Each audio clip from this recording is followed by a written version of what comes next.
Dylan the Dragon and the Playground Ride. Dylan the young, blue dragon lived deep in the Rockstone Mountains of Scotland.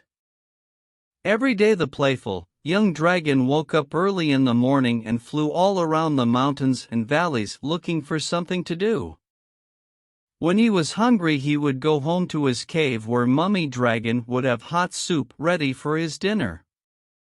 "Wash your wings and get ready for tea. I'd made your favorite today, darling, pea and toad soup," said Mummy Dragon. Dylan sighed. Thank you, Mum," he said sadly. "Whatever is the matter, son? Every day you come back home happily for your tea, but today you look so sad," inquired Mummy Dragon. "I'm lonely, Mum. I can't find anyone to play with.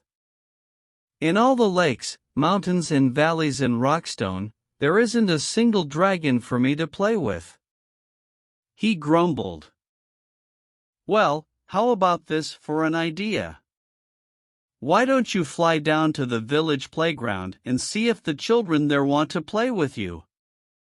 Dylan woke up bright and early the next day. He was very excited that he would soon have friends to play with every day. He put on his baseball cap and school tie and flew past the valleys and mountains until he reached the little village of Falkirk. He glided down to a passerby to ask for directions to the children's playground. That way, pointed the quivering man. "Oh, he must be cold," thought Dylan. "After all, humans don't breathe fire like dragons, so they must find it very difficult to keep warm." Not long after, Dylan the dragon came in for a swift landing in the central of the playground. The playground was filled with smart young children in bright red and gray uniforms with their school ties. Dylan tugged at his tie and cleared his throat. He felt very well dressed for the occasion. He was about to open his mouth to introduce himself when he suddenly heard, "Harg! Ruyuanin, it's a dragon, he's going to burn us alive," yelled one of the young boys. All the children ran frantically towards the exits and disappeared in no time. Dylan sighed sadly. All he wanted was some friends to play with, but clearly humans were very scared of dragons. He flew home with his head hung low to see what Mummy Dragon had made for tea. The next day Dylan decided to try and make friends with the children in the playground again.